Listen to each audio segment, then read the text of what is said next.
Du musst die grüne Säcke, oder? Mhm. Ach, da mitnehmen. Ach Den so, blauen Sack. das, aha. Den blauen Sack. Tun wir das dann am Samstag weg, oder wie? Oder wie machst du das? Den blauen Sack, das ist der Hausmüll. Ja, aber kannst du den Müll nicht kriegen? Nein, ein blauer Sack, den stellst du daneben hin. Wo nachstellen? Den stellst du daneben hin, neben die Tonne. Ach so, dann nehmen wir den mit, oder? Ja. Aber Ein blauer Sack, der kostet 4 Euro gut. wo gibt's den Müll?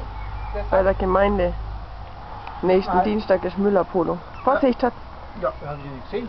Dann machen wir so, tun wir am Samstag die grüne Säcke weg und dann nehmen wir die blauen Säcke noch mit, oder? Die gibt's in Buchsheim, oder? Einen blauen Sack braucht. Ha? Ja. Kann ich am Montag holen. Also am Montag erst. Ja, am Dienstag kommt ja erst Müllabfuhr. Ja, okay, gut. Weil dann kann ich am Samstag die Hose holen und dann kann man den Müll noch mitschmeißen nächste Woche. Weil, kommt drauf an, ob dahinter noch was ist. Weil ich würde gerne am Samstag dahinter das Zülle aufmachen. Und dahinter Rasenmäher. Weil das nicht so voll eckmäßig.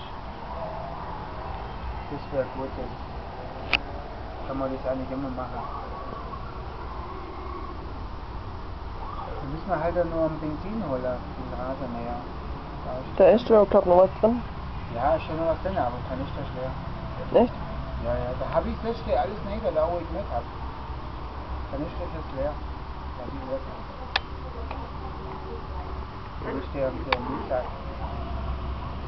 Im Auge. Sonst, unten in der Garage ist nichts mehr, gell? Oder? Vorratskeller auch nichts mehr, gell? Der Auspuff, schade, dass das jetzt weg hat.